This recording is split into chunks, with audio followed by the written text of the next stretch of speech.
people, welcome back to Traveling While Awkward. Today we'll be visiting the village of Frigiliana, which is one of the most beautiful villages in Spain. Seriously, it actually belongs to the Association of los Pueblos Más Bonitos de España, so it's like official. Why is it so beautiful, you might ask? Well, number one reason, it is located in the mountains and has a gorgeous view of the area, so that definitely is one of the factors. Okay, so we're eating the traditional local cold soups. So I have gazpacho and you have ajo blanco. As you can see, I'm also drinking the local white wine, and Tamara is having well, not local, it's basically old Spanish San Miguel beer lager. Cheers. Cheers, yes. And as you can see, we have a wonderful view of the area from here. It's a really nice terrace. Frigiliana is one of the Pueblos Blancos, as they're called, which means white villages, because they're all white.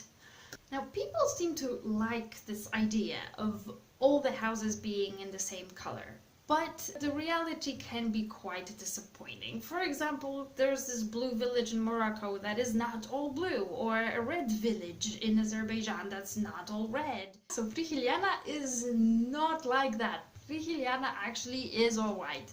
You would think that I'm not the person that would be all for the idea of everything being the same. I don't know, if I were to design a city, I would make it all like rainbow and all the different colors. That would be so beautiful. But I do have to admit that, you know, coming from a big city, especially a big city in Poland that has outdoor advertising everywhere, and there's like billboards just attacking your eyeballs all the time, and you're just so visually overstimulated, and when you get into that space, it's just it's really soothing in a way. So when you get there, you really feel like your senses can rest. Well, maybe not exactly, because it's the south of Spain, so it's quite sunny. So when you look at those houses that are all white, the glare literally burns your eyes. So do bring sunglasses with you if you intend to visit. And except for it being all white, the village is just really beautiful because of other things. Like, people there have like mad gardening skills, and they have these pot plants in front of their houses that are just really beautiful and cute. You have a lot of these really nice touches and details, like beautiful door and doorknobs and lanterns and so on and so forth. So like, really, I mean, take a look. Okay, I have to show you this. So, of course, you cannot really see how steep this is, but it's pretty steep, but also really beautiful, and I don't know what the right word is. What? What? Ah, right, yeah, there you are. I don't remember the word in English, though. They have beautiful plants everywhere here. It's really nice. And also beautiful doors, usually painted in really nice colors.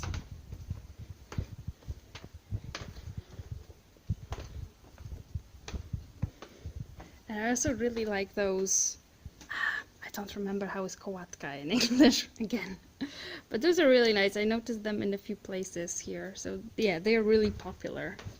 As you can see, those shaped like a hand. Look at the lamps. Yay. Yeah, true. This one, really nice.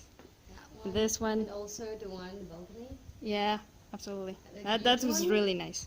Yeah. Another thing that I think people like and appreciate about Frigiliana is that you don't have a lot of cars there. It's quite an old village. It dates back actually to around 1000 BC, so a lot of the streets are quite narrow because obviously they were designed before people had cars. So what people use for transportation there is mules. Actually, we saw one mule and we have a video of him. At first, Mara thought that it's a horse. I thought it's a donkey because its ears were too long. So that made sense, but on the other hand, it was a bit too big for a donkey. So yeah, then it came to me, oh, it's a mule. So that was exciting. I've never seen a mule before. And the thing about this mule was that he was totally farting all the way up the street. So you can't hear it on the video, but that's why we were laughing towards the end. Now, another thing that you might say, well, there's a lot of pueblos blancos in Spain, you know, and not just in Spain. I mean, you have similar places in Greece as well, for example. So what's so special about Frigiliana? This is where history comes in. That's my favorite part. Okay, so like I said, Frigiliana is quite an old place. There is an archaeological museum there, and it probably takes you around 20 minutes to see everything, because there's not that much to see. Frigiliana is old, yes, but it was not important or big ever. And I think that even if there were some interesting finds, archaeological finds, there are now in Malaga or even in Madrid or Sevilla, because, you know, usually interesting things end up in the big cities, in big museums. If you're already there, then you might as well check the archaeological museum. It's for free. What is interesting about Frigiliana is what happened later, like in the Middle Ages. Frigiliana calls itself the village of three cultures: the Christian, the Moorish, and Jewish. Now, this is what I found interesting. You know, in Poland we have this city, Łódź, that was called the city of four cultures, you know, German, Jewish, Polish, and Russian, except that all ended after the Second World War. Now it's only inhabited by Polish people, so we don't call it the city of four cultures anymore, obviously. You know when Frigiliana stopped being the village of three cultures? In 1569. But that doesn't stop them from using all that in marketing. They have a fountain of free cultures, another fountain of free cultures, on a roundabout of free cultures. You have a monument of three cultures, and an annual festival hosted by the village called the Festival of Free Cultures. They're just plugging that slogan every freaking where. Frigiliana is run by some marketing geniuses, basically. What was the story exactly with the free cultures? Well, we came across this really interesting booth with puppets that can explain it to you. We're now going to find out something about the history from this interesting booth behind me. Hola, hello, how are you? Yes, hello, nice, nice. Foolish parrot, don't disturb me. What they want to hear is serious history. Way back a few thousand years, Phoenicians had already settled here. The proof of this is antique graves. Still other relics are also saved of the Iberians who worked this land, of Roman legions proud and grand. Were those bad omens? Romans, not omens, you barbarous bird. There is so much you haven't heard. It has been almost 1,300 years since we Muslims first came here. So actually this booth is in the one place in the village where there actually are some cars, so you're not going to be able to hear this properly. Okay, so let me just TLDR it for you, okay? So blah blah blah, everything was great, and then the Spanish came and the place went to the dogs. Same old, same old. You could tell that story almost anywhere in the world, basically.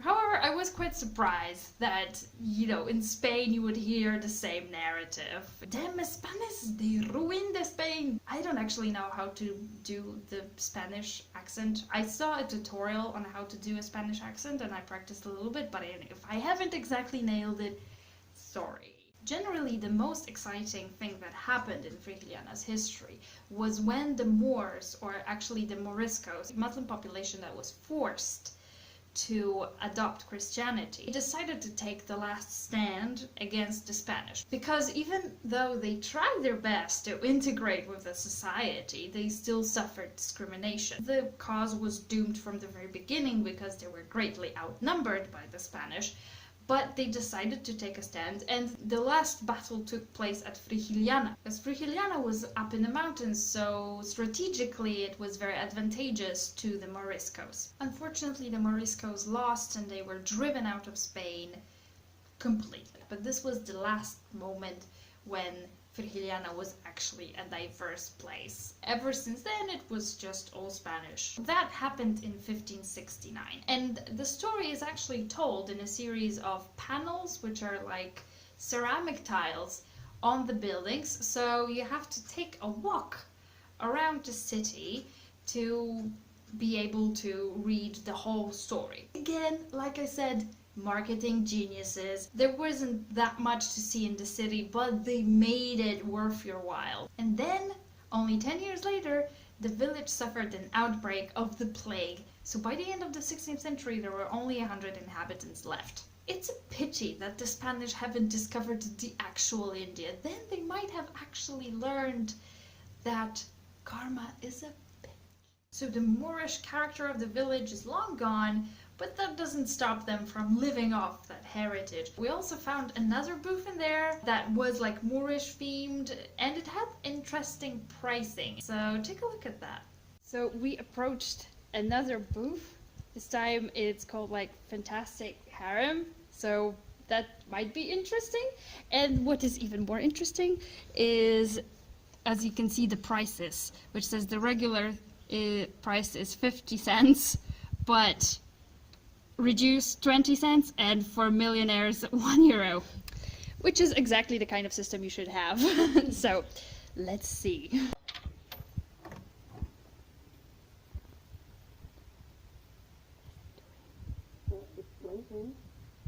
Maybe it doesn't want 20 cents. Maybe you have to put in 50. Where's my money? Like, give it back. Then give it. I think I should put Yeah, we either were 20 stingy. or I should like give 50. I think 50. I think it's because we were stingy. Okay, so it's a trump. Totally. I don't have 50. Okay, I have Wait, I have €1. for the millionaires. Are we millionaires? No, we're not. There you go. It's okay. Round 2. Oh, yes. So Okay. that was just a joke. Ooh.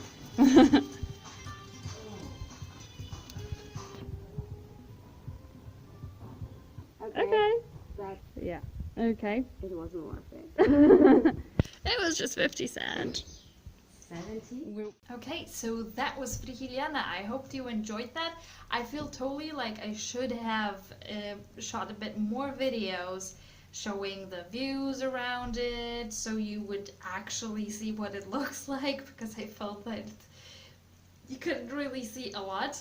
Anyway, totally worth visiting. I've had a great time. So I'll see you very soon, I hope, for a next video from my trip to Spain, and also Eurosis, the first episode after a break. Are you excited? I'm very excited. So, I feel like my cat is getting ready to make like a really impressive jump over to the bed. I'm kind of waiting if he does or not. I'm coming down. Ślepotek. He has only one eye, so he has a hard time calculating the distance, you know, that's why he's taking so long. Ślepotek.